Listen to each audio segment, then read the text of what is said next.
Muy buenas a todos y muchas gracias por atender a esta charla que vamos a mantener con el título de Desafíos actuales en la cadena de suministro y en la globalización.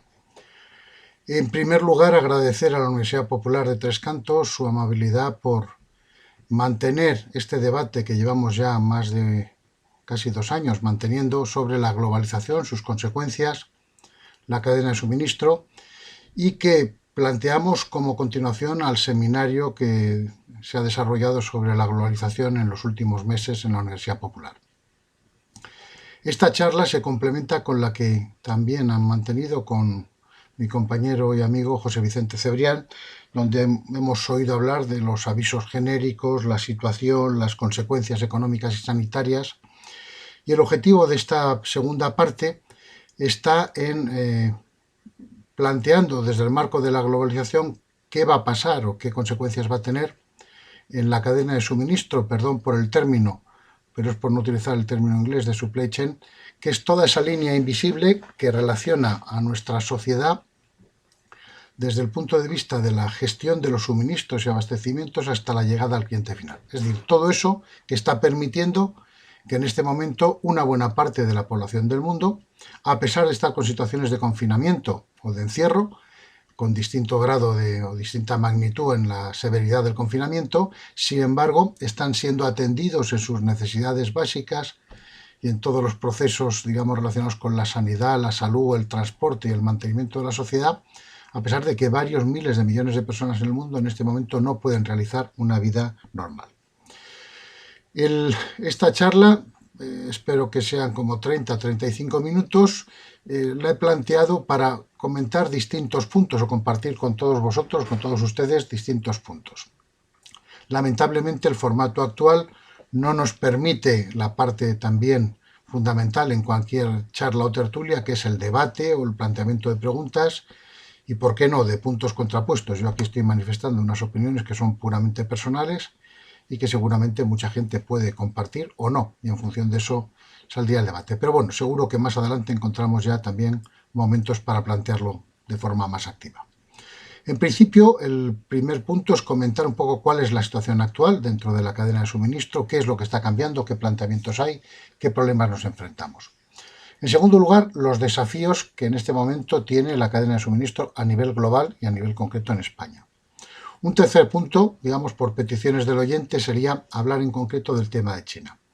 ¿Por qué China y no Vietnam, India o Estados Unidos? Porque China, por un lado, tiene una relación muy directa con la pandemia, como origen geográfico, no digo epidemiológico de la pandemia.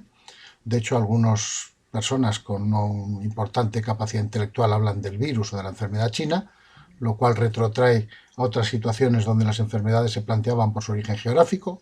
La gripe española, que ha sido una de las mayores epidemias mundiales, con casi 60 millones de muertos y que pasará a la historia como gripe española y que nació en Estados Unidos, sin embargo. China, por un lado, su relación con la pandemia, pero fundamentalmente su relación con la situación económica y política actual a nivel global. Y también, ¿por qué no?, su posición privilegiada desde el punto de vista de suministros de muchos de los productos que en este momento nuestra sociedad requiere, especialmente en el campo sanitario y médico. Tendríamos que hablar también de India, que es el mayor proveedor del mundo en medicamentos genéricos, pero bueno, vamos a centrarnos en China. Por otro lado, los cambios que va a suponer toda esta situación en los eslabones de la cadena de suministro a nivel global y a nivel español. Y por último, algunas particulares reflexiones sobre el futuro. Quiero plantear dos o tres acotaciones previas. Primero, esta presentación, que es continuación de una que mantuve también hace unos días con el Instituto de Comercio Exterior, se plantea con la información que tenemos a fecha de hoy, por lo menos la que yo tengo a fecha de hoy, con lo cual es posible que algunos de los puntos que planteamos, como está pasando con todos los temas de la pandemia y de la situación global, haya que modificarlos porque haya nuevas evidencias, nuevos planteamientos o una evolución distinta de la situación. Y en segundo lugar, estamos en una situación en la que se plantean siempre muchas más preguntas que respuestas. Ahora todo el mundo tiene una pregunta y todo el mundo tiene una verdad. Estamos ahora en un mundo de opinadores donde todo el mundo sabe de todo o todos sabemos de todos. Es importante entender que casi nunca en la historia conocida de la humanidad los procesos de este tipo se han podido constatar tomar decisiones, elaborar teorías y hacer planteamientos definitivos a muy corto plazo. Casi todas las pandemias han supuesto luego varios años de investigación y de desarrollo. Por tanto, en este momento plantear soluciones definitivas desde el punto de vista de la enfermedad o desde el punto de vista de sus consecuencias se torna harto difícil para cualquiera. Y entonces aquí, pues con la modestia propia de la situación, vamos a intentar acercarnos a alguno de los puntos. Es la primera vez en la historia conocida, o por lo menos que yo haya podido pensar o estudiar, donde nos encontramos con una situación en la que prácticamente 3/4 partes de la humanidad, el otro día salía la cifra, que puede ser real o aproximada, de 4.600 millones de personas sometidos a distintos grados de confinamiento. Es decir, más de 4.500 millones de personas que están afectados en su vida cotidiana, diaria, en sus necesidades, en su trabajo, por la pandemia. Para mí, la primera conclusión es que el mundo no se ha parado a pesar de que una buena parte de su población esté sometida a distintos grados de confinamiento, dificultad de movimientos, prohibición de movimientos, un control social riguroso. A pesar de todo, la sociedad sigue trabajando en la medida de sus posibilidades, teletrabajando mucha gente, el que puede, sigue teniendo acceso a bienes básicos, es posible encontrar comida, es posible encontrar medicamentos, los servicios sanitarios funcionan, el transporte funciona, la distribución funciona, la agricultura funciona, esta gran olvidada, con lo cual, digamos, podíamos pensar, sé que las situaciones son distintas en distintos países, que, digamos, distintos sectores sociales tienen distintos problemas, que la falta de dinero, de trabajo es un problema que afecta, pero podemos pensar de forma global que la sociedad en una situación de paralización más o menos rigurosa, sin embargo, es capaz de seguir funcionando y otorgar un cierto nivel de seguridad a sus ciudadanos. Con lo cual, por un lado, la cadena de suministro, como voy a llamarla, está funcionando de forma razonablemente bien, a pesar de las tensiones, a pesar de los problemas de transporte, de las dificultades, de los controles sanitarios, pero el sector sigue funcionando y nos sigue abasteciendo de cosas básicas, sobre todo cuando nuestra capacidad de desplazamiento en muchos países es muy limitada. 2. Estamos en una situación en la que básicamente se nos plantean dificultades de forma general a todos, pero especialmente hay unos campos, unas necesidades que en este momento requieren especial atención, especialmente en lo que se refiere a la salud, a la alimentación, a los cuidados, con lo cual hay una necesidad de dar respuesta a problemas generales, pero por otro lado una serie de sectores y de servicios que requieren de forma especial un apoyo. Estamos leyendo aquí en España, pues estamos en España, pero estamos leyendo en Estados Unidos, en Inglaterra, en Francia, problemas y carencias de materiales, devoluciones de test, falta de materiales básicos, el trabajo de los sanitarios en condiciones muy complicadas, y esto en el mundo teóricamente más desarrollado. Nos podemos imaginar que puede estar sucediendo en otros países, en América Latina, en África, con situaciones muy desiguales y normalmente con sistemas públicos de mucha más baja digamos, relevancia en el entorno de las sociedades. Tercero, todos parece que estamos entendiendo o todos pedimos que dé respuestas el Estado. Por tanto, está habiendo un fortalecimiento de una representación pública cuyo papel, por lo menos simbólico, había declinado. El Estado es cada vez menos importante y lo importante son los actores, sector privado no. Ahora requerimos un apoyo y queremos que alguien, nuestro padre, el Estado, al cual contribuimos con derechos y obligaciones, sea el que nos dé respuestas, especialmente en las, digamos, zonas o riesgos más importantes para toda la sociedad. Estamos, por tanto, con una necesidad también de adaptar la cadena de suministro a aquellos sectores que son esenciales en este momento y donde más se está notando. Todo el mundo sabe los problemas que ha habido con los suministros, las dificultades de compra en China, los engaños, las estafas. Hay que pensar que si en lugar de estar aquí estuviéramos en Francia, en Inglaterra, en Estados Unidos, nos encontraríamos exactamente con la misma situación. Gobiernos que confiscan material, países que están robando a otros, 70 países en el mundo que prohíben la entrega de material sanitario o controlan la entrega del mismo, India que amenaza con paralizar las exportaciones de medicamentos, con lo cual estamos viendo una tensión. ¿Por qué? Porque en este momento es muy complicado pensar de forma estratégica y, por tanto, planificar, elaborar es muy difícil. ¿Cuánto tiempo va a durar esto? ¿Va a haber una segunda ola, una tercera ola? Tenemos que montar, desmontar, tenemos que comprar más, comprar menos, con lo cual la parte de planificación, que es un elemento estratégico en los estados, en los gobiernos, en las compañías, está en este momento con una seria dificultad. Entonces aquí más vale equivocarse por exceso que por defecto, pero en este momento tampoco sabemos muy claramente qué va a pasar. Empezamos a leer que llegan no sé cuántos millones de mascarillas, pero claro, si te planteas que una mascarilla dura 4 horas, las normalitas, y que hace falta pues 3 o 4 por persona, y en ciertas situaciones muchas más por día, pues descubrimos que hacen falta decenas de miles de millones de mascarillas en el mundo. Yo creo que es importante también entender que una crisis global requeriría, en un caso normal, también una respuesta global, cosa que no se está dando. ¿Por qué? Porque algunos países están discutiendo el papel de la actuación global. Discutimos el papel de la OMS, como está pasando con Estados Unidos, o discutimos el papel de entidades supranacionales, como es el problema de la Unión Europea, con lo cual es importante entender que hace falta una respuesta global. A una crisis global, una respuesta global. Tendría que ser una de las enseñanzas, ya veremos si funciona o no.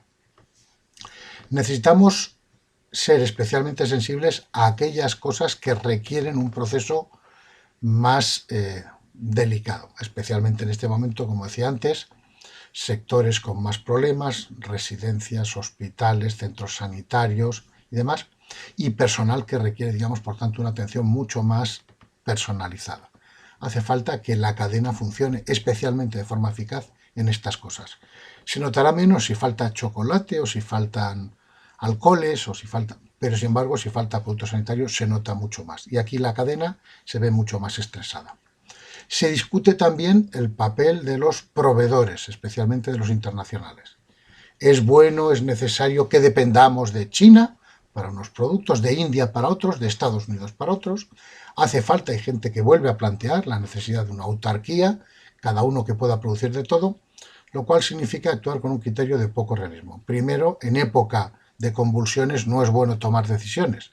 Y luego, en segundo lugar, articular decisiones que implican cambios de los modelos industriales, productivos, educativos, lleva muchos años, no es una cosa que puedas hacer de un día para otro. Y requiere unos recursos que en este momento, digamos, estamos dedicando básicamente a la supervivencia y a la gestión de la crisis. Por tanto, no es tan fácil cambiar. Pero sí tenemos que establecer una reflexión, que luego comentaré un poco más, sobre cómo trabajar con las fuentes de suministro. Quizás no sea bueno depender exclusivamente de ciertos países y quizás para eso no sea bueno depender solamente de los precios y de los costes como factor más relevante. Otro elemento que ha destacado nuevamente, pero ahora de forma más fuerte en la crisis, ha sido el tema de la tecnología. Estamos encerrados, pero todos los días recibimos decenas o cientos de WhatsApps, mantenemos conversaciones por Zoom, por Skype, por WhatsApp, por Jitsi, por Google Meet. Todos hemos aprendido un montón de tecnología que antes no conocíamos. La propia Universidad Popular está impartiendo docencia, clases, tertulias con medios tecnológicos, pero está pasando igual en todo el mundo.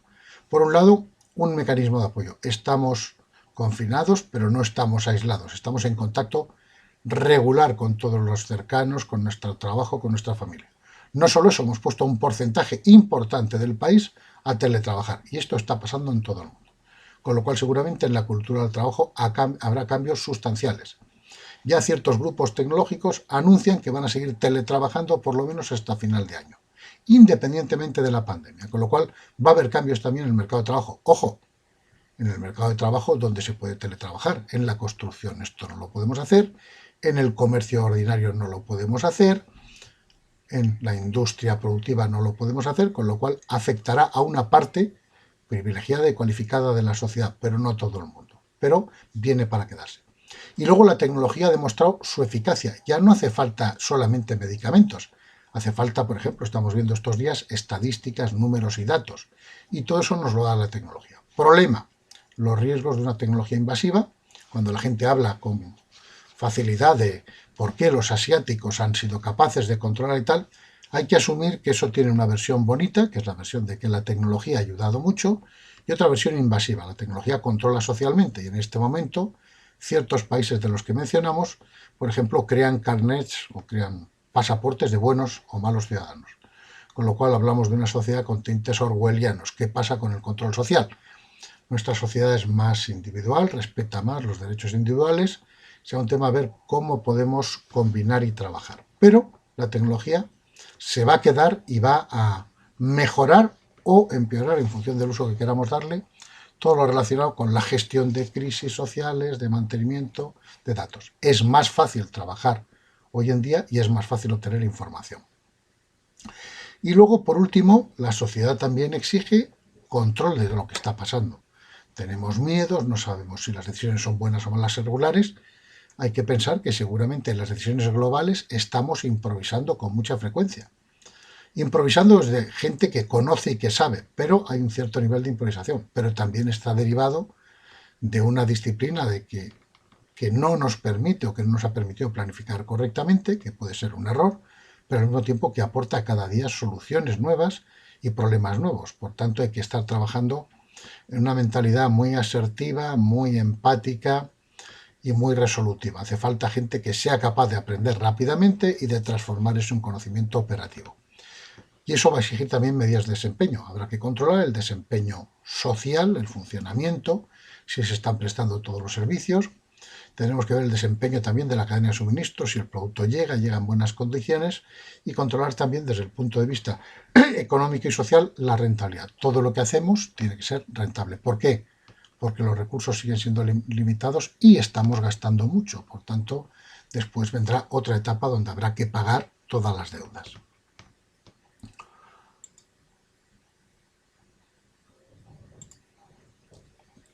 ¿Qué desafíos nos encontramos ahora mismo en la cadena de suministro? Pues por un lado, cuando yo llevo encerrado 40 o 50 días, bueno, algunos países más tiempo, la gente se torna más exigente, todo el mundo está más nervioso, hay más estrés, más ira. Entonces hay un desafío, ¿por qué? Exigimos que todo funcione como un reloj. En ocasiones es normal, nosotros queremos ver el resultado, no nos damos cuenta de lo que es organizar en esta situación todos los procesos, compras, entregas, información.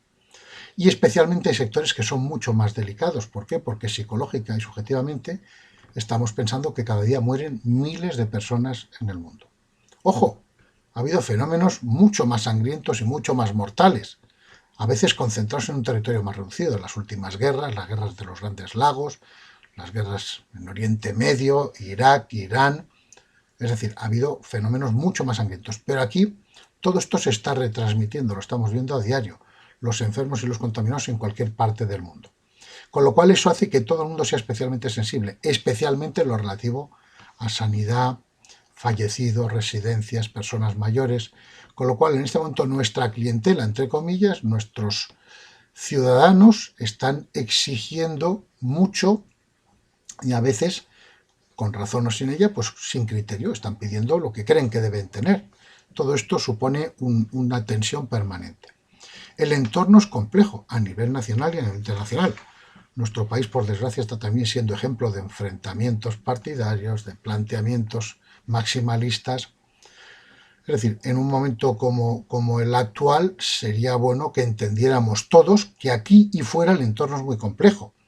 Cuando se acusaba en los primeros días de que a nuestro gobierno, el gobierno turco, le había capturado material, no estábamos leyendo que simultáneamente el gobierno norteamericano estaba confiscando material para Canadá, el gobierno francés, el gobierno turco, el gobierno inglés. Por tanto, entornos complejos, dificultades, aviones que no podían aterrizar, situaciones documentales que no se podían resolver, estafas. Con lo cual, el entorno es complejo para todo el mundo. Esto no facilita ni la toma de decisiones ni una gestión eficiente. Hace falta mucha agilidad y mucha comprensión.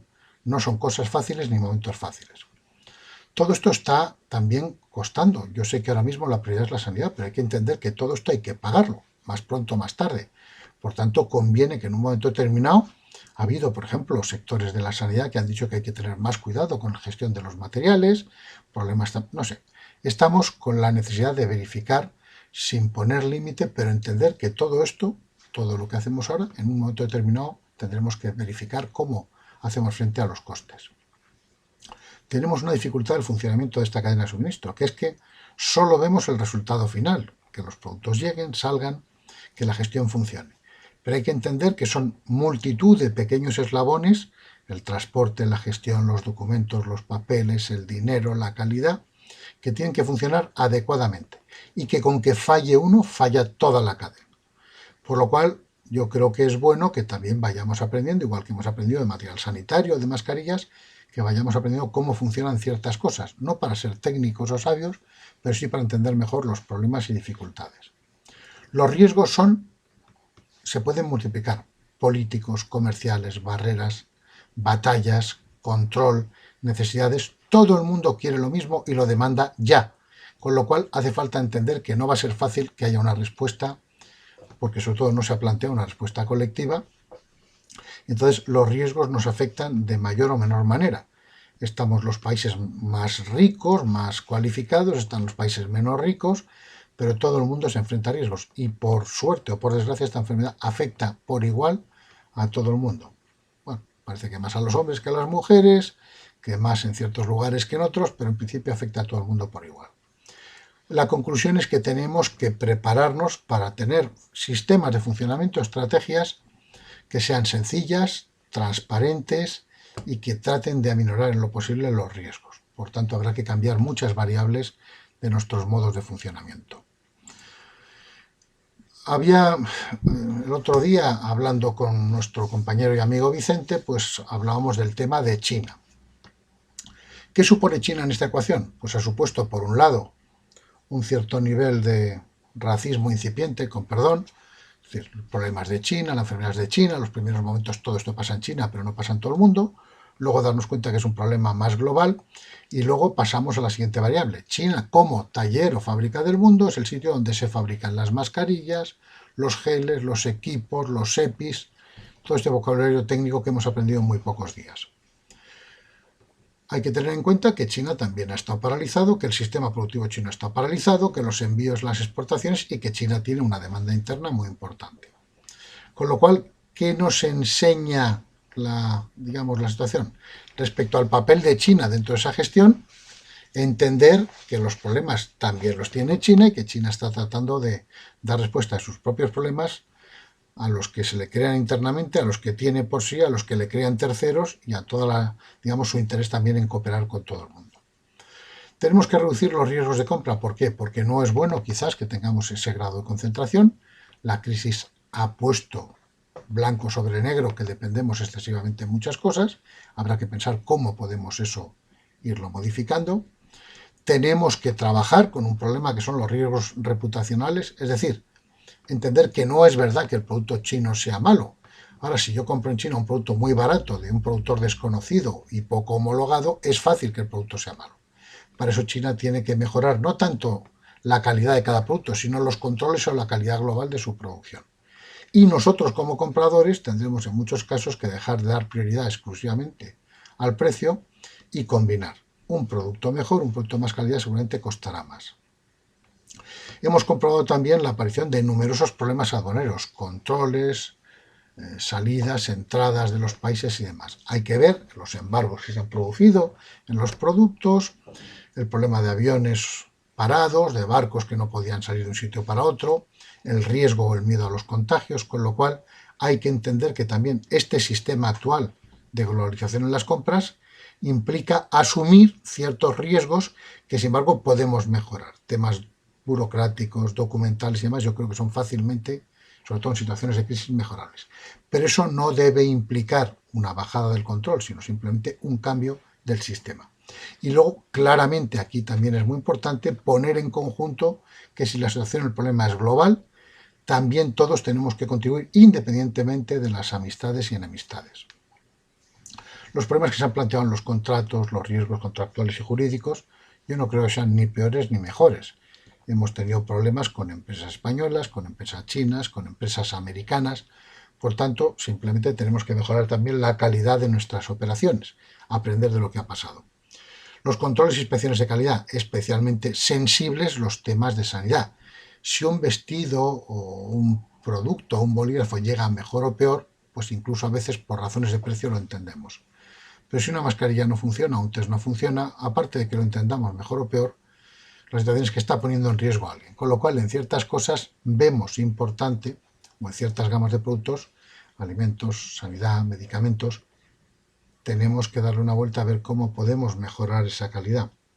Ojo, no aquí cuando lleguen, que será un problema ya porque ya el producto está aquí, tenemos que plantearlo en origen. Todo el tema de los controles, en origen, en China, en destino, en los países, tenemos que darle una vuelta y que haya más ámbito de cooperación. Y luego la pregunta si podemos sustituir, si es fácil cambiar, yo creo que ahora mismo, en mitad de la carrera, cambiar de caballo es muy complicado. La estructura industrial, productiva y de servicios, esa capacidad, esa rapidez. Estos días ya de repente el lenguaje sobre China está cambiando. China está mejorando, ha puesto en marcha su actividad productiva. ¿Y por qué? Pues porque más de la mitad del crecimiento del mundo viene desde China o con China. Por tanto, ni contigo ni sin ti tienen mis males remedio. Tenemos que intentar jugar una carta en la que China sigue siendo un actor fundamental en la economía del mundo. Y eso, sin meternos, que luego comentaremos un poco, los riesgos de otro tipo de guerras y demás, pero el hecho evidente es que el crecimiento de China se vincula al crecimiento del mundo o el crecimiento del mundo al crecimiento de China. Y por otro lado, que buena parte de nuestro funcionamiento depende de cosas que se fabrican total o parcialmente en China, y eso no lo podemos cambiar de un día para otro. A partir de ahí, la pregunta sería, ¿qué tiene que cambiar en todos estos eslabones de la cadena? Por un lado, tenemos que planificar mejor. Lo que pasa es que seguramente esa preparación y planificación tendrá que ser también con variables, con elementos que antes no eran tan primordiales. Antes los elementos económicos fundamentalmente eran los más primordiales y ahora tenemos que pensar en otro tipo de cosas. Planificar significa con generosidad entender cuáles son las posibles demandas, estar preparados para ellas. Hemos demostrado que los stocks estratégicos, esta preparación para catástrofe y tal, no era tal. Sí lo tenemos en combustibles o en temas tecnológicos, pero por ejemplo en elementos fundamentales, desde alimentos a medicamentos, productos sanitarios, no había esa previsión. Por tanto, hay que mejorar la planificación global. Tendremos que darle vueltas a los cambios en el aprovisionamiento. Ya se ha empezado a hacer, por ejemplo, el cambio o la creación o la posibilidad de establecer usos alternativos en nuestro modelo industrial. Igual que estos días estamos viendo como Nissan o SEAT fabrican equipos para respiradores, o Inditex o Mango o Adolfo Domínguez hacen equipos para sanidad, pues ¿por qué no pensar que cierta parte, no importante, pero una parte de nuestra industria tendría que ser también, a lo mejor en un momento determinado, reversible o reutilizable? Y luego buscar fuentes de aprovisionamiento cercanos, sabiendo que esto tiene un recorrido limitado. ¿Por qué? Porque si un producto se fabrica aquí pero cuesta 10 y en otros países cuesta 4, eso seguirá estableciendo un problema importante. Pero habrá que utilizar esto para generar una cultura de aprovisionamiento que sea distinta. Tener como mínimo una garantía a un producto, tener una garantía global a nivel europeo, trabajar con países más cercanos, ya veremos cómo. En la producción lo mismo. Ahora todos estamos de acuerdo en que es necesario reindustrializar, trabajar de nuevo, producir, que claramente un país que pretenda ser solo de servicios es muy complicado que mantenga un funcionamiento estable, sobre todo cuando hay rupturas importantes. Con lo cual, tenemos que darle una vuelta a qué cosas podemos hacer, porque tampoco se puede cambiar todo de golpe, ni hay medios ni capacidad para hacer cambios estructurales a muy corto plazo, pero sí estableciendo una senda. Y claramente la industrialización es un factor relevante. En Europa ha habido países que nunca han perdido su condición de industriales. No sé, Holanda, Alemania y demás. Aquí tendremos que combinar cierta presencia importante del sector servicios, pero volver a producir y preparar productos físicos aquí. Yo creo que es una demanda de la propia situación. Habrá que ver si la escuchamos y somos capaces de entenderla. La distribución está demostrando un funcionamiento impecable. No digo que no haya problemas ni dificultades, pero podemos pensar que en 50 y tantos días con el país cerrado podemos seguir yendo a diario a las tiendas, comprar, a las farmacias y encontrar casi todo. Los problemas son mínimos en relación al funcionamiento global. Por tanto, yo creo que es un elemento que ha demostrado también su carácter estratégico. Y hay que pensar que se basa en muchas ocasiones en trabajadores poco cualificados y mal retribuidos.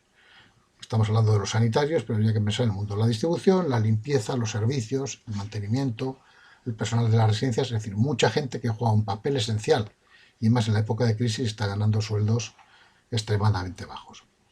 Y por último, todos los factores que impliquen un cambio. Nosotros, como usuarios, como consumidores, tenemos que modificar nuestra relación y entender ciertas cosas y establecer, por tanto, una relación mejor planteada con eso. No simplemente el valor del precio y demás, sino el servicio, la cercanía. Estamos recuperando la apetencia por el comercio cercano, estamos viendo anuncios, publicaciones de gente que dice que ir a las tiendas cerca, volver a los bares, financiar a las tiendas cercanas, es decir, el mantenimiento del tejido.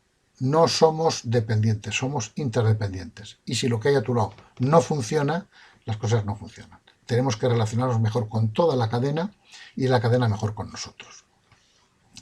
Y ya para ir acabando, también unos comentarios, unas reflexiones personales sobre qué puede pasar en el futuro. Esto es a pulmón, es decir, aquí repito que posiblemente si esta conferencia, decía que hace unos días había tenido una conferencia similar para el Instituto de Comercio Exterior, ahora estamos haciéndola esta en la Universidad Popular, pero a lo mejor dentro de unos días, pues si mantenemos otro seminario, habrá que ir incorporando más información, más conocimiento. Entonces, la primera reflexión es, hoy volvemos a escuchar un discurso que lleva ya mucho tiempo, que es la mundialización como un elemento negativo, ya no aparece como un factor positivo, o incluso la globalización. Ahora de repente la globalización es la culpable. Yo no discuto las culpas de la globalización, pero creo que globalmente ha sido una medida interesante. Nadie plantea que sea perfecta y que no siga teniendo muchos defectos. Pero sobre todo, la situación actual implica que a una pandemia global tiene que haber una cierta respuesta global, que no es posible ni factible, ni a corto, ni a medio, ni a largo plazo, que estos fenómenos pasen como otras cosas, incluso en las guerras mundiales, países que se declaraban neutrales, que no querían nada con las propias guerras. Hoy en día la pandemia no perdona a nadie.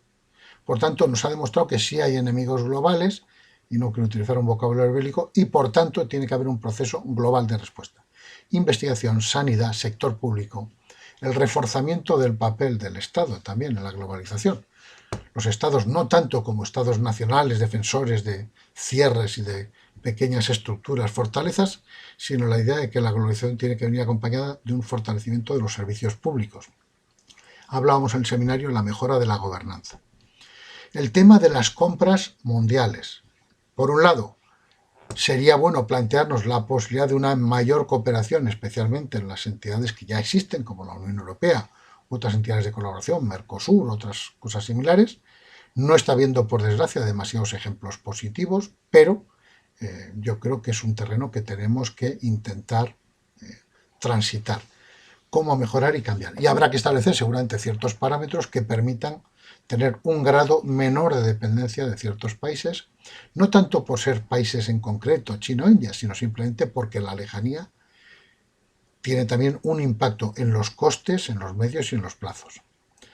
Un tema de acercamiento. Estamos recuperando y estamos viendo llamadas a la recuperación de mercados sostenibles, economía circular, digamos, proveedores más cercanos. Yo creo que en esto hay que ir introduciendo también otras variables en las cuales todo este modelo de acercamiento permita una mejora en las condiciones y también con eso dar una nueva vida. Estamos viendo también un reforzamiento del papel simbólico de la agricultura. Es un sector pequeño hoy en día en España, pero de repente cuando las cosas vienen como está pasando ahora, pues nos damos cuenta de la importancia que tiene que siga habiendo gente dedicada a alimentarnos y a proveernos de las cosas necesarias.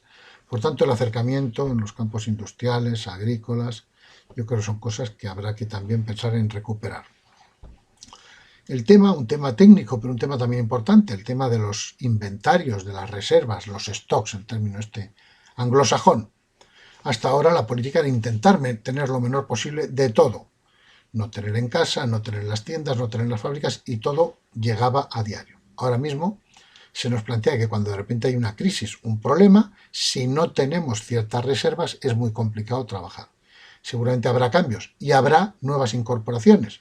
Hay stocks estratégicos de combustible, de energía, de tecnología, pero, sin embargo, en otras cosas parecía que no era tan prioritario. Esta crisis nos ha colocado también en una necesidad de retocar el orden de prioridades. Ya no es solo la gasolina o la distribución de la energía eléctrica, sino que temas como alimentos, medicamentos, productos sanitarios son igual de estratégicos para un país y por tanto habrá que prestarle cierta atención. No solo al factor económico de los costes, sino también al factor estratégico del mantenimiento, la sostenibilidad. La sostenibilidad como concepto, la economía circular, la sostenibilidad, la ecología. Otra conclusión, aquí también hay voces muy amplias y muy grandes respecto al estrés que hemos sometido al planeta, el estrés ecológico, el estrés consumo y demás, pues yo creo que hay que hacer una reflexión medida y medible que permita garantizar que en la nueva época, digamos, todos tenemos claro que la sostenibilidad debe ser un requerimiento global. No es fácil, pero es un tema, digamos, impostergable. Tenemos que darle una vuelta a eso. Las crisis ecológicas van a ser cada vez más poderosas. Parece también, claro, por lo menos yo lo entiendo así, que la situación ecológica tiene mucho que ver también con los problemas y la respuesta que demos a los problemas, el modelo social, el modelo de consumo. Esto hay que darle una vuelta también global. Lo que veo muy difícil es poder hacerlo en países separados. Creo que sí habrá zonas más avanzadas que otras, pero es un tema que tenemos que plantearnos a nivel global. También aquí nuevamente la destrucción de parte del planeta nos afecta a todos. Tendría que haber esa visión más global. La tecnología. Antes decía que era una cosa que ha venido para quedarse. Ha venido, no, lleva ya mucho tiempo, pero ahora de repente todos somos tecnólogos, todos gestionamos nuevos procedimientos tecnológicos, nuevas herramientas, pero sobre todo nos hemos dado cuenta la importancia que tiene. Las estadísticas, la información, estamos recibiendo en el WhatsApp constantemente árboles de decisiones, estadísticas, gente que en su casa está haciendo modelos, con lo cual nos estamos dando cuenta del papel tan decisivo que en la pandemia y en otros problemas puede jugar la tecnología. El control social en Asia, el hecho de que tienes carnés de vacunación que se van a plantear para los nuevos viajes globales, que la gente pueda demostrar con sistemas tecnológicos que está libre de la enfermedad y por tanto que puede acudir, usar un avión, un hotel, todo esto se viene.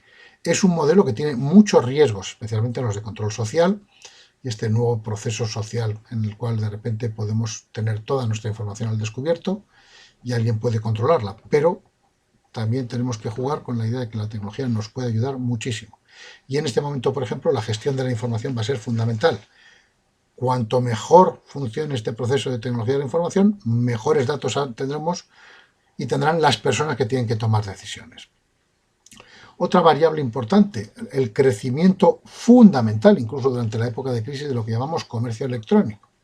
Ahora ya casi todo el mundo conoce que puede comprar y recibir en su domicilio productos. Incluso gente que habitualmente no era usuaria del comercio electrónico. Oye, yo soy persona de riesgo, no puedo salir a la calle, pero puedo comprar porque una empresa de distribución o un repartidor o Globo, Deliveroo o Día o quien sea me puede entregar el producto en casa. Esto funciona a nivel nacional e internacional. No solo eso, está siendo importante y va a ser muy relevante en la fase de recuperación porque va a permitir que ciertos productos que lo van a tener complicado, por ejemplo en el mercado internacional, sin embargo el uso del comercio electrónico permita nuevas vías de llegada. Podemos recibir y enviar cosas. Y en época de confinamiento el comercio electrónico nos permite mantener, siempre y cuando tengamos los medios económicos, un cierto nivel de actividad en lo personal y en la supervivencia. Todo el tema de la distribución. Ahora de repente descubrimos que muchos millones de personas viven solos o viven sin recursos o son personas con problemas físicos y ahí hace falta ver cómo atendemos a la gente, cómo atendemos incluso desde el punto de vista eso de la proceso de llegada a distribución. Hemos visto equipos de voluntarios, iniciativas excelentes, gente Cruz Roja, Cáritas, gente que se está implicando muchísimo. Pero hace falta también que haya sistemas que de forma permanente, no de forma puntual o por una campaña, sean capaces de dar respuesta a la necesidad de la distribución y llegada de productos hasta el domicilio, especialmente en los casos donde las personas o los receptores no tienen capacidad personal o física para gestionar las salidas y entradas. Y me reservo para el final dos temas que darán para más debates. Por un lado, el tema de la famosa batalla entre Estados Unidos y China. Yo personalmente creo que en esta crisis y en los últimos meses Estados Unidos está perdiendo la capacidad de liderazgo mundial, lo cual no significa que va a pasar a ser un país de segundo orden o que no tiene fuerza y capacidad. Sigue siendo prácticamente la mitad del presupuesto militar del mundo, un montón de tecnología, un montón de conocimientos, empresas muy poderosas, pero el liderazgo global que antes suponía Estados Unidos yo creo que está perdiendo relevancia. Y sobre todo ciertas actuaciones están suponiendo la desaparición por activa o por pasiva de Estados Unidos en muchas batallas globales. El tema de la sanidad, el tema del comercio, las batallas políticas, las injerencias permanentes. Eso ya es independiente del color político, está suponiendo una pérdida de prestigio y de liderazgo para Estados Unidos. Al mismo tiempo, China se enfrenta a la situación, por un lado, como punto de origen geográfico de la pandemia, por otro lado, esa idea paranoica pero extendida de si ha sido un desarrollo de una guerra biológica, si hay un laboratorio, si los chinos están exportando esta enfermedad para controlar el mundo, si están aprovechando para comprar el mundo a 4 duros, es decir, se mezclan temas económicos, políticos, paranoias y miedos que todos tenemos. Yo creo que de esta batalla por la supremacía no hay un vencedor claro. China está ganando muchas posiciones y sobre todo por necesidad o por interés, pero está jugando un papel mucho más proactivo en las relaciones globales. Está intentando, a pesar de tener como prioridad sus propias necesidades, atender y colaborar con otras, con lo cual yo entiendo que va a haber un reforzamiento simbólico del papel de China en el mundo, junto con las dudas sobre el control social, una sociedad cada vez con tintes más orwellianos de control, el tema de las tecnologías, el control visual, el control de las personas, los carnés de buena conducta, pero China está saliendo en esos aspectos muy reforzada. Y si consigue mantener un cierto nivel de recuperación económica, pues esto aún se incrementará. Tiene riesgos internos, la pandemia ya veremos a ver cómo acaba, habrá que saber en algún momento las cifras y los datos, habrá que yo creo que también, digamos, corregirlos porque hay cosas que no te cuadran, pero bueno, tendremos que recibir información que más pronto o más tarde llegará. Y al mismo tiempo China sigue teniendo desafíos importantes internos. La bajada de sus cifras de crecimiento, o incluso la bajada, supone una crisis social en China, un incremento del paro, y eso en China modifica un paradigma, que es que la mejora social ha sido un elemento de cohesión social. Si esta desaparece, la cohesión social también se modifica. Y en la batalla entre Estados Unidos y China, Estados Unidos está cada día ganando nuevos enemigos o nuevos no amigos simplemente por su propia conducta y la idea de que solo les interesa lo que pase dentro de su frontera. Yo creo que es un tema en que por primera vez sí se percibe que Estados Unidos está perdiendo un poco esa capacidad de conocimiento, de información y de liderazgo, y en este momento ni sus propios aliados, socios amigos, defienden especialmente el papel de Estados Unidos, ni en la crisis ni a nivel global. Junto con eso, uno de los elementos de referencia que podría ser un fortalecimiento de Europa también se ve fuertemente discutido. Mucha gente cree que Europa no ha jugado el rol que tenía que hacer. El propio hecho de no conseguir una respuesta colectiva a la pandemia ha sido un elemento que no fortalece esa idea de esa Europa fuerte y unida, pero yo creo que si no existiera Europa tendríamos que inventarla. Por tanto, desde mi punto de vista, sigue siendo mejor una mala Europa con posibilidades de mejora, y de hecho en las últimas semanas se está viendo una actuación a trancas con diferencias el norte y el sur, el este y el oeste, pero claramente con una convicción de que es importante el mantenimiento de esta entidad y que sobre todo la creciente convicción de que no hay crisis aislada y que el que se aísla queda fuera de juego, incluso el posible debate o redebate sobre el tema del Brexit. Entonces yo creo que es importante prestar todo nuestro apoyo a una mejora de procedimientos, pero a un incremento del papel de Europa. Y sobre todo, que juegue cada vez un papel más global en la política, en la sociedad, en la sanidad. Hace falta también más Europa. Yo personalmente quiero ser en esto optimista de la voluntad y por tanto jugar a la idea de que Europa es uno de los factores que puede sacarnos. Entre otras cosas porque fuera esas posiciones que defienden ahora la salida de la Unión Europea, el fortalecimiento de los Estados-naciones, yo creo que tendrían un recorrido relativamente corto, sobre todo en países medianos sin grandes capacidades ni tecnológicas ni económicas. Creo que sería importante e interesante que reflexionáramos sobre esa idea de futuro de Europa y fortaleciéramos en la medida de nuestras posibilidades el papel de Europa. Y además en España nos jugamos mucho con eso. Yo creo que ha habido una acción razonablemente buena en el campo de la acción europea respecto a España, los temas financieros, la no incorporación al modelo de rescate anterior, y ahí está siendo muy importante para nosotros como país y para el continente el papel que pueda jugar Europa. Y sin más, pues agradecerles su presencia, a los que han tenido la amabilidad de escuchar y compartir esto, y seguro que encontramos muy pronto, gracias a nuestros amigos de la Universidad Popular, la posibilidad de encontrarnos de nuevo físicamente o virtualmente, pero ya en un modelo donde podamos compartir opiniones y debates. Muchísimas gracias a todos, gracias a la Universidad Popular por su interés y confianza, y hasta muy pronto.